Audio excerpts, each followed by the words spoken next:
Sigue vigente en estos días un conflicto entre el ministro de Economía y Basualdo, un hombre de Cristina en el Ministerio de Economía, más precisamente en energía. La discusión coyuntural es el aumento de la tarifa de la energía. La discusión que subyace es más profunda, es mucho más profunda. Por un lado, tiene que ver con el corazón de la coalición. ¿Por qué Guzmán piensa que puede echar a un funcionario de Cristina sin el aval de la socia mayoritaria de la coalición? Y otra parte del problema es una situación económica tan grave como la pandemia que vivimos. El año pasado, el ministro de Economía, un hombre al que respeto, armó un presupuesto pensando que íbamos a vacunar a 20 millones de personas en los primeros 4 meses del año, como todos esperábamos, y que en caso de llegar la segunda ola lo haría en el invierno, con medio país vacunado. Bajo ese supuesto se hizo el presupuesto nacional, y bajo ese supuesto también comenzaron las negociaciones con el Fondo Monetario Internacional. Pero todo cambió. La segunda ola, no vacunamos ni a la mitad, porque en el mundo no hay vacunas. Se cae la actividad económica, porque aunque Argentina es el país más liberal y con menos restricciones de los arrasados por la segunda ola, la gente se restringe sola, se guarda y no gasta, se asusta porque no sabe cómo sigue todo y no gasta. Tiene miedo de dejar entrar a su casa al gasista, al jardinero, al que arregla las cortinas, y no gasta. La gente tiene tanto miedo que no va a trabajar. Hoy el ausentismo es del 25%. Todo cambió, todo cambió. Así la población, que viene golpeada por 4 años de macrismo, que fue apaleada en el suelo por la primera ola, soporta exhausta los daños que le ocasiona la segunda ola. Los trabajadores que perdieron un 20% de sus ingresos durante el macrismo, que perdieron otro 7% el año pasado, ven que este año vuelven a perder. En ese escenario dantesco, Guzmán insiste con el presupuesto que armó cuando se pensaba en un escenario de normalidad. En ese escenario de miseria, Guzmán insiste en bajar el déficit fiscal. En ese escenario de hambre y frío, Guzmán insiste en subir el gas antes del invierno. Sabiendo incluso que cuenta con fondos también impensados el año pasado, los de los granos que subieron más de un 60%, los del aporte extraordinario que le consiguió la política. Es esa inmensa asimetría entre un escenario extraordinario por lo paupérrimo y un presupuesto ordinario por lo normal, la que genera el peligro enorme de un estallido social y el de la insustentabilidad política. El déficit fiscal no puede ser el mismo con pandemia que sin pandemia. El acuerdo con el fondo no puede ser el mismo con pandemia que sin pandemia. Lo que quiero decir es que estamos ante una situación extraordinaria, desesperada, pero seguimos con el plan de cuando se suponía que no había segunda ola. Por eso, Cristina, que solo se mete cuando cree que es indispensable, percibe el peligro y se involucra. Y eso es lo que está haciendo eclosión en el frente de todos. Y en ese contexto, Guzmán se quiere ir. Y elige, me parece a mí, elige hacerlo como lo hizo Lustó, como lo hizo Redrado, peleándose con Cristina y haciendo off con la prensa enemiga, hablando de la pelea entre lo racional y lo irracional. Es decir, Cristina es irracional y Guzmán es racional. ¿Es así? ¿Quién armó un presupuesto que decía que la inflación iba a ser del 29%? No lo armó Cristina. ¿Quién se comió ya 7 meses con una inflación superior al 4%? No fue Cristina. ¿Quién dejó llegar el dólar a 200 pesos? ¿Quién dejó el año pasado que las empresas se llevaran dólares para adelantar pagos de la deuda y para estoquearse en importaciones. Que lo diga Clarín, ok, pero que lo mande a decir Guzmán a los periodistas de Clarín, no. Guzmán tensiona en un momento en que para Alberto sería un problema cambiarlo. Hay decisiones de fondo y de alto vuelo político que hay que tomar, que tiene que tomar la cúpula de la coalición, con el presidente a la cabeza porque él manda, pero con su principal socia opinando con el peso que los votos le dan. Cambiar esos roles, ignorar esos roles, nos lleva a una crisis en la coalición. Es indispensable hacer lo que pide Guzmán. No podemos ayudar más a los que menos tienen. Hay un idilio exagerado entre Guzmán y el fondo. ¿Cuál es el plan de Guzmán más allá del fondo? ¿Cuál es el plan antiinflación? ¿Es realmente imprescindible subir las tarifas? ¿Es imprescindible exportar tanta carne? ¿Puede la coalición presentarse a elecciones con este precio de la carne? Lo pregunto con humildad. Porque el precio de la carne hoy es una decisión política. La decisión se tomó cuando se permitió este nivel de exportación. Lo que pasa es que no le avisaron al pueblo, pero quédense tranquilos que el pueblo se entera igual que no puede comer carne. Es imprescindible que se revean aristas importantes del plan económico y que se haga en conjunto con todos los socios de la coalición. Porque lo que hay en juego es demasiado importante para que quede en manos de un economista al que nadie votó. Buenos días, esto es Navarro 2023.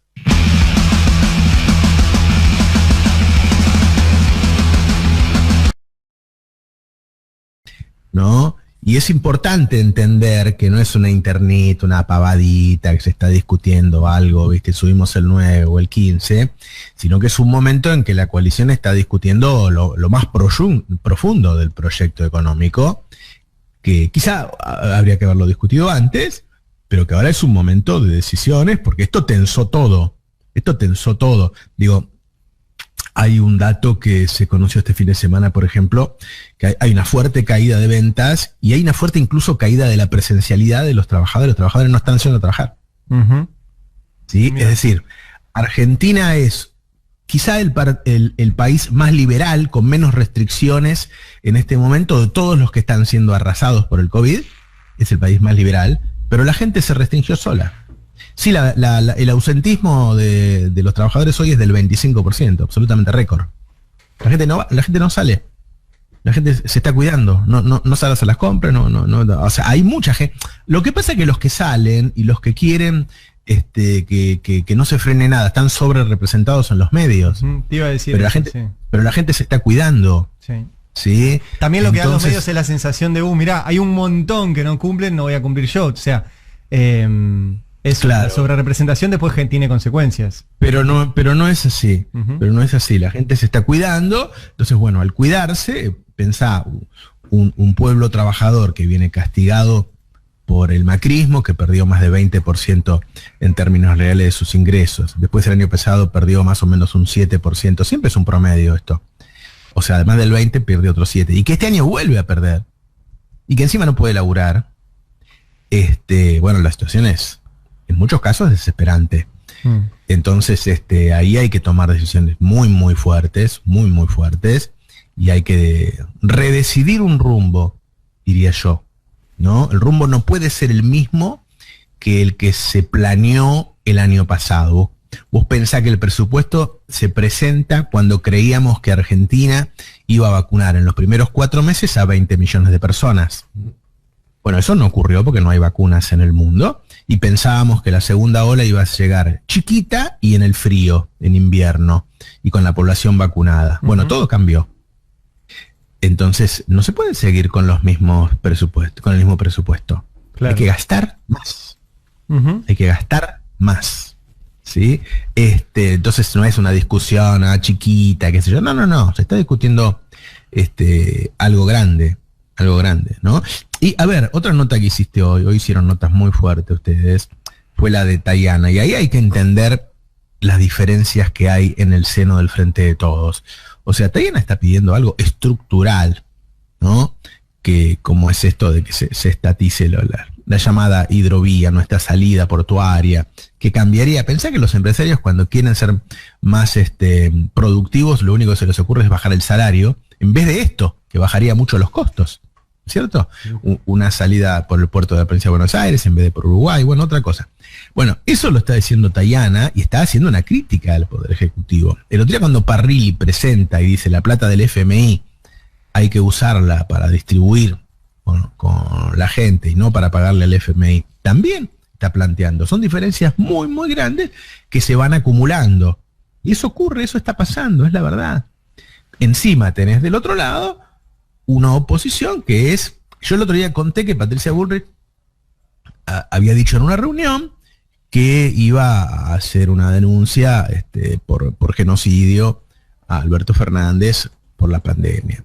Y la verdad que ahora la información que tengo, que ella fue medio una bocona, que no debería haberlo dicho, pero que lo que se prepara es una serie de acciones judiciales contra funcionarios del gobierno post pandemia para judicializar la pandemia y para atacar al Poder Ejecutivo por su accionar en la pandemia, con acusaciones muy graves, en donde está toda la derecha inmersa en eso. Ahí, así como acusaron de corruptos a los kirchneristas, van a acusar a estos de genocidas, ¿no? Entonces, bueno, ahí está, a ver qué hace cada uno, ¿no? Con eso, sí. ¿Viste? Pero es una situación bien complicada. Sí. Bien complicada. Y más cuando también lo que sigue viéndose del otro lado, a mí me llamó mucho la atención en otra de las notas que hicimos hoy, que hablábamos con Gabriel Fuchs del Ministerio de Seguridad sobre el tema de los controles. Y él decía que el viernes habían tenido una reunión donde la ciudad se había comprometido a implementar que los comercios no esenciales atendieran solamente en la vereda. Una medida que se venía evaluando. De hecho, Larreta, en su conferencia de prensa del viernes, dice que los comercios no esenciales, van a atender solamente en la vereda. Y Diego Santilli, en una rueda de entrevistas que da el viernes, dice que los comercios no esenciales van a atender solo en la vereda. El sábado de la noche, Diego Santilli tuitea: los comercios no esenciales van a seguir trabajando como hasta ahora. Entonces, cuando no hay un interlocutor del otro lado, porque dicen una cosa un día, otra cosa el otro, ya no es solamente que dicen una cosa en las reuniones privadas y otra en público, van cambiando su discurso público de un día para el otro sin que nadie levante la mano y digan: señores, pero ustedes dijeron lo mismo, otra cosa 24 horas antes. Hay un nivel de esquizofrenia que hace muy difícil cualquier tipo de planificación política o logística. Ni siquiera discutamos de política, digamos. No, y otra de las cosas, Roberto, que lo venimos viendo en estos días es ¿qué puede hacer el gobierno nacional cuando Larreta no cumple? Entonces, hoy le preguntamos a Totti y dice: bueno, yo le envié una nota diciéndole que no sanciona a los maestros, que no sanciona Lo mismo a Fuchs. Bueno, le enviamos una nota diciéndole que cumpla. Es como una situación muy, muy compleja esta de que el presidente dice una cosa y sale el jefe de gobierno a decir: no voy a cumplir un DNU. Y no pasa nada. O sea, ni siquiera no lo critican los medios y no hay... Tampoco hay un fallo judicial, porque hay algo que nos marcaba Trota, que es cierto. El nuevo DNU, que rige hoy, no está judicializado. Ah, mirá vos, claro. Claro, no está judicializado. Entonces, ¿por qué Larreta no cumple un DNU que ni siquiera judicializó? Claro. O sea, ni se toma el trabajo. O sea, es como una reivindicación de la anomia. Es decir, bueno, no voy a cumplir las leyes que se me canten, y se naturaliza. Y después eso, por ejemplo, se traslada a las escuelas. Y las escuelas le mandan a las familias: no vamos a cumplir el DNU. Pero, ¿cómo? ¿Qué enseñanza es esa para los niños y niñas que están en la escuela? ¿Que una ley se cumple cuando se te canta? O sea, es una situación muy extraña. Muy extraña. Sí. Otra cosa que me decían estos días que yo no sabía es que, viste que vos te anotás en la provincia y tenés un listado de enfermedades, de factores de riesgo, entonces eso se toma en cuenta, ¿no? Por ejemplo, después de vacunar a los más de 80, más de 70, se empezó los de 70 con comorbilidades. Sí. Los más de 60 y ahora va a haber más de 50 con comorbilidades. En la ciudad eso no existe. Entonces, vos un día por ahí estás vacunando, no sé, a un tipo de 70 que está sano y hay uno de 60 con un problema cardíaco, asma, 69, digo, que tiene un año menos, pero que está destruido y no lo vacunaste. Sí. Porque no pusiste en la planilla una forma de priorización. Entonces yo, ¿eso qué? ¿Es negligencia? Yo no entiendo. Si, ¿Cómo no? si se le prestara atención a lo que se hizo con el operativo de vacunación en la ciudad, sería un escándalo. Vos sabés que en la ciudad vacunaron a veterinarios, por ejemplo. Mira vos. Veterinarios de 30 y pico de años sin ningún tipo de cuestión. O psicólogos que trabajan solamente por Zoom, de 30 años. Están vacunados desde hace más de 2 meses. Acaba de tuitear Axel Kicillof, que dice, estamos cada vez más cerca de alcanzar el primer hito en el plan de vacunación, y dice, personal de salud vacunado en la provincia de Buenos Aires, 95%. Personas mayores de 70 años, 87%. Personas de 60 a 69 años con comorbilidades, 88%. Total, 2.800.000 bonaerenses vacunados. Cruzando la General Paz nomás. Sí. Sí, hay mucha diferencia. Ahí lo que falta en la provincia es mucha gente que no se está anotando. O sea, esos porcentajes son sobre la gente que se anotó. Sobre los anotados, sobre los inscriptos, sí. Sí, bueno, porque es voluntaria la vacuna. Bueno, pero ahí está el problema de la campaña que hicieron los medios. Todos los días uno lee en Twitter alguna persona que dice, después de un mes pude convencer a mi padre que se vacune. Sí, totalmente. Y otros que no los logran convencer.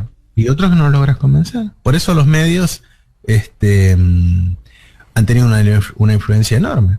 Una influencia enorme. Han generado, o sea, en todos los países hay siempre algún pequeño porcentaje, en algunos lugares mayor, otros menor, de personas que son antivacunas. En Argentina prácticamente no existía eso. Era muy minoritario. Y ellos hicieron que hoy haya un porcentaje importante. Sí. Importante. Es tanta la influencia de los medios que había médicos que no se querían vacunar. Sí, totalmente. Que murieron. Pero a mí me lo Hubo una contaron. médica que murió que no se quiso vacunar. Claro, claro. Sí. ¿Cómo puede ser que mirá vos cuando se desconfía del poder de los medios? Los medios convencen a un médico que es peor la vacuna que el virus. Bueno, pero ves, ahí de vuelta a lo que veníamos hablando, que es lo mismo que charlamos el viernes. El Estado, a través del ENACOM, de la Secretaría de Medios, les dijo a los medios de comunicación, bueno, estamos en una situación de pandemia, de salud pública, por ejemplo, les mandó un comunicado para que usen barbijo en todos los canales de televisión. Y no lo cumplen. El Estado les dijo a Clarín, mira, en pandemia vas a tener que cobrar tanto, porque la gente necesita tener un servicio de conectividad. Y Clarín no lo cumple. O sea, todo el tiempo estamos en la misma situación. Un Estado que no puede hacerle cumplir las cosas o a las empresas o incluso a funcionarios públicos como Larreta. Te llegó un mensaje y te llegó un mensaje importante, mamá, se escuchó. Se escuchó ahí el cosito. No, porque tenés prendido el cosito de la computadora y te llega. La costumbre de mandarme mensajes mientras hablamos. Sí, incluso mensajes de audio, ¿viste? Que te mandan mensajes de audio cuando estás hablando. Claro, decís, no manden mensajes de audio, muchachos. No manden mensajes, no puedo escuchar el audio. Bueno, ¿qué te llegó ahora? No. Nada, contá. Lo que te llega en el horario del pase tenés que contarlo. Es así. Está Bueno, establecido la vida no es tan así, ¿no? Bueno, no, eso, que a nosotros, nos preocupa esa situación, ¿no? No poder hacerle cumplir a personas, no caprichos. O sea, no caprichos. O sea, le estamos diciendo a los medios de comunicación que cobren una plata que la gente pueda pagar, que no atenten contra la campaña de vacunación, a Larreta que las clases sean virtuales y no presenciales. No son locuras que se les está pidiendo. Yo creo que durante muchos años nos pasamos discutiendo acá el rol de los medios. Acá digo en la Argentina. Tuvimos una larga discusión que derivó en una ley. Esa ley luego fue cercenada con un decreto.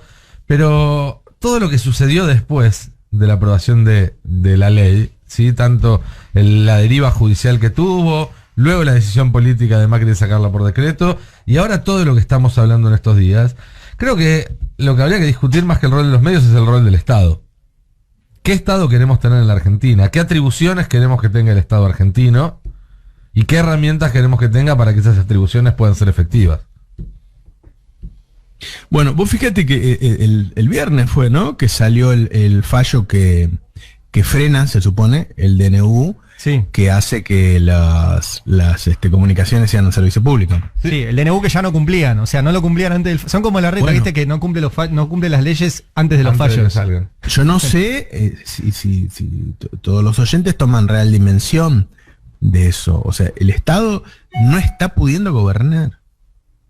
La justicia se está convirtiendo en un poder que toma decisiones por el Poder Ejecutivo. ¿Sí? Entonces, hay una cantidad de personas que tenían que haber pagado el aporte extraordinario que salió del Congreso. Fue un proyecto que aprobó el Congreso con la mayoría que le da la legitimidad del voto popular. Y un juez lo para. ¿Sí? Después se decide que sea servicio público, un juez lo para. Y así todo. ¿Por qué no se suben las retenciones? Porque piensan que otro juez lo va a parar. Quisieron expropiar Vicentín, otro juez lo paró. O sea, está muy restringido el poder hoy para tomar decisiones en Argentina. Siempre con el apoyo de los medios y con una cantidad de personas que se supone que apoyan eso, indeterminada, sobrerepresentada por los medios, ¿no? Cuando fue lo de Vicentín, qué sé yo, para mí eran 4 locos los que estaban marchando. Para mí no era una cantidad importante los que estaban marchando. Sí, y se fue para atrás. Yo el otro día decía en esta nota que me hicieron sobre qué cosas había hecho mal el gobierno. Yo digo, lo peor fue lo de Vicentín. Primero, cuando expropió, era muy raro expropiar una cerealera, qué sé yo, ¿no? Medio extemporáneo hoy por hoy. Y después dio marcha atrás, entonces, las 2 veces. Claro, sostenela. Bueno, da marcha atrás. Sí. Pero bueno, indudablemente esa es la lectura que hace el presidente sobre la situación y qué cosas puede hacer y qué cosas no. Hay veces que la realidad le da la razón, otras en donde nos quedamos con la duda. Sí. ¿No? Yo vuelvo a lo que planteó Nico alguna vez de que el gobierno no se relata a sí mismo. Entonces, toma decisiones que después relatan otros, en vez de relatar sus propias decisiones y que sean los otros que tengas que explicar en todo caso porque no las cumplen. Pero deja mucho espacio sin ocupar en el relato de las cosas que hace. Sí. Y bueno, entonces ahí lo ocupan otros. A mí cuando era chico me pasaba muy seguido, porque yo era bastante despistado, de que me pasaba un rato largo, y cuando hablo de un rato largo, hablo de un rato largo, buscando algo que después me daba cuenta que tenía en la mano. Yo creo que al gobierno le está pasando algo así con el consenso. Que está desesperado buscando consenso y no se da cuenta que no lo encuentra porque ya lo tiene.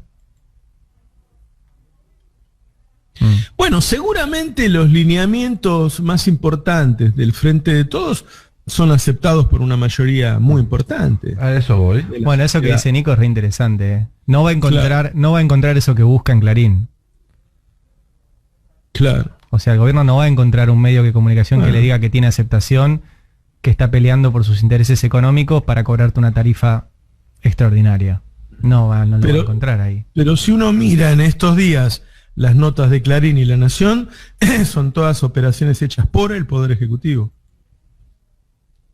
O sea, todas las notas que dicen que Guzmán es racional y Cristina y Axel son irracionales, son off del Poder Ejecutivo. Bueno, pero ahí también porque pasa lo que... Hay una cosa que le aclaro al público. Una de las cosas que tenemos los periodistas es que sabemos reconocer la fuente de una nota. Claro, ¿no? Vemos la radiografía.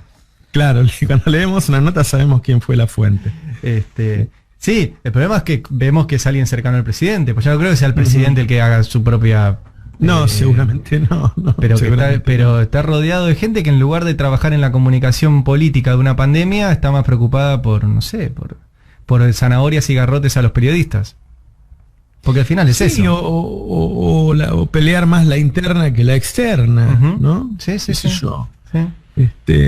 A mí me parece, analizar este gobierno es analizar cómo el gobierno trató la pandemia, ¿no? Porque es tanto más importante que todo el resto, y eso yo creo que lo hizo muy bien. Es el gobierno de la pandemia, lo va a hacer. O sea, estos 4 años van a ser la presidencia de la pandemia.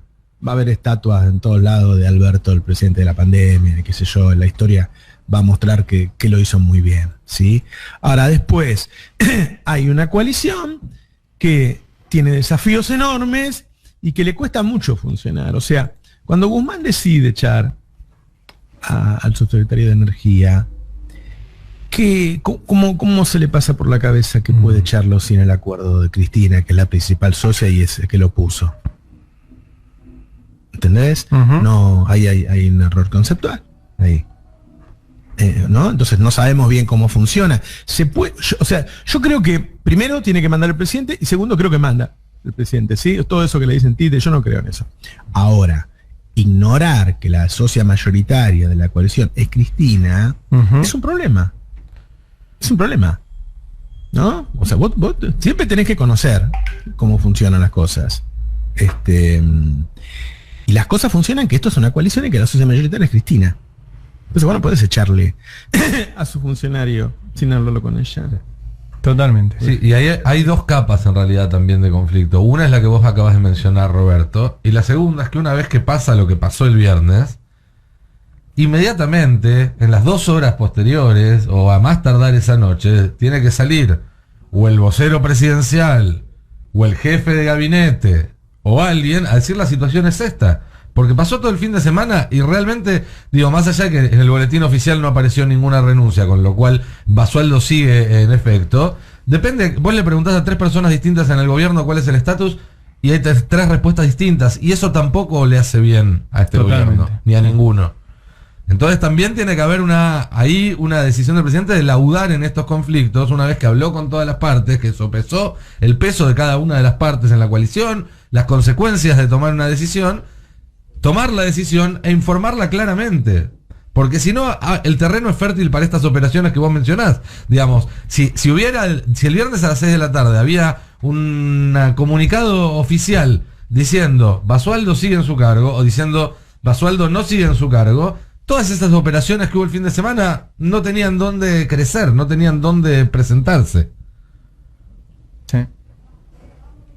Bueno, ahora sí te voy a mandar algo, Ari, para que lo veas vos, que lo vas a entender mejor. Uy, a ver, pero lo puedo hay contar. Información. Sí, para que lo cuentes. Porque yo estaba diciendo de la intervención de la justicia. Uy, la qué justicia se rompió. Interviene directamente en el Congreso, ¿no? ¿Cómo? Tengo la verdad que me a cargo en relación. Bueno, vos leés que hablamos con Nico. Sí. Bueno, digo, la situación es difícil en todos lados. Sí, si vos claro. lees lo que está pasando en otros países, la verdad que es difícil en todos lados. Los procesos electorales no se detienen por la pandemia, No. en ningún lado. Por lo tanto, hay muchos lugares donde la tensión es muy grande. Y en Argentina no estamos acostumbrados a un gobierno de coalición como este. Que hay que decirlo, es una coalición rara. Porque generalmente en las coaliciones la punta, la pirámide, está en manos de la persona con mayor cantidad de votos. Acá, por el lofer, no se pudo hacer. Entonces todo esto complica. Lo que yo digo es que que no se nos pase por la cabeza que lo que pasó en los últimos días es una peleita entre un ministro y su secretario. No, claro que no. No. Yo digo una cosa, dentro de un rato vamos a hablar con este hombre de la Cámara de Carnicerías. Yo sé que en las últimas semanas la carne siguió subiendo y que se derrumbó la venta de carne. Se derrumbó la venta de carne. Se derrumbó. Y sí. Cada vez hay más argentinos que no pueden comer carne. Ahora bien, eso que no fue magia, no pasó porque pasó, no es un efecto climático, eso es una decisión política. Cuando el gobierno decide que se pueda exportar toda la carne que los privados quieran, ¿sí? Cuando toma esa decisión política, sabe que la carne va a duplicar su precio rápidamente, que la puede triplicar, la puede multiplicar por 5, no sé, hasta equiparar el salario de otro consumidor de otro país, ¿sí? Sí. Bueno, esa es una decisión política. Sí, Ahora, totalmente. hay consenso en toda la coalición de que los argentinos, que buena parte de los argentinos no van a comer carne. Yo que usted le avisaría a la gente, a ver qué dice, porque se van a dar cuenta igual. Yo me acuerdo un día me llamaron del gobierno por una nota que hicimos en el Destape de la suba del precio de la carne. Yo digo, no, claro, porque si no lo publico la gente no se enteraba, ¿sabes? Digo, guarda, ¿viste? Sí. Vas a ir a las elecciones en Argentina, ¿viste? Que los domingos de elecciones nosotros siempre comíamos un asadito. Obvio. Y no va a haber asadito. Entonces, esas decisiones están tomadas con el consenso de todos. Hemos decidido, o sea, el peronismo ha decidido. Vos habías dicho que las elecciones son asado y vacunas. Y claro, yo creo que sí. Asado y vacunas. Yo creo que sí. ¿Viste? Entonces, no es, ya te digo, porque si no nos quedamos que no, bueno, las tarifas tienen que subir 9 o 16, no es eso nada más. Hay un rumbo que lo tensiona la pandemia. Sí, claro, lo tensiona la pandemia. Sí, estaríamos mucho mejor. Digo, si acá no hubiera habido pandemia, la diferencia a favor de Alberto en la comparación con Macri sería abismal. Lo votarían hasta Patricia Bullrich. Y claro, porque es tanto mejor presidente. Sí. ¿Entendés? Sí. Ahora, bueno, la pandemia te pone a prueba. No, pero además hay que entender esto. Si discutimos tarifas, estamos discutiendo que hay un grupo de personas muy pequeño que son las dueñas de esas empresas que agarran una aspiradora, te sacan toda la guita a vos, la cambian a dólares y la fugan. Porque eso es lo que figuran los dueños de esas empresas, entre los principales fugadores de guita. Ahora, esa plata que te sacan con las tarifas, después vos no la podés gastar en el asado. Pues eso, o pagás la luz o te comes un asado. Con suerte, digo, si tenés la suerte de tener esa discusión. Claro. Pero bueno, sí. Por eso te digo que no, qué sé yo, va a seguir esto, va a seguir. Siempre dijimos que la coalición debería haber institucionalizado una mesa, ¿no? Que esa mesa era la que tenía que haber armado el plan económico, que si ocurre un vendaval como este, el plan económico debería ser revisado por toda la mesa. Después en la diaria sí lo maneja el funcionario que le corresponde. Claro. Como eso no ocurre, entonces pasan estas cosas. ¿Vos seguís con la decisión de no pagar IVOPE? Porque estoy viendo que en Twitter las dos principales tendencias de la Argentina son Navarro 2023 y Habrá Consecuencias. En el pase entre Navarro 2023 y Habrá Consecuencias. Y bueno, yo creo ¿Qué que pasa? con eso ¿Qué pasa? Los que tienen que saber que somos la FM política más escuchada, por eso y por los podcasts, por todos los datos que le indican, Sí. saben que hoy somos los más escuchados. Así, qué sé yo.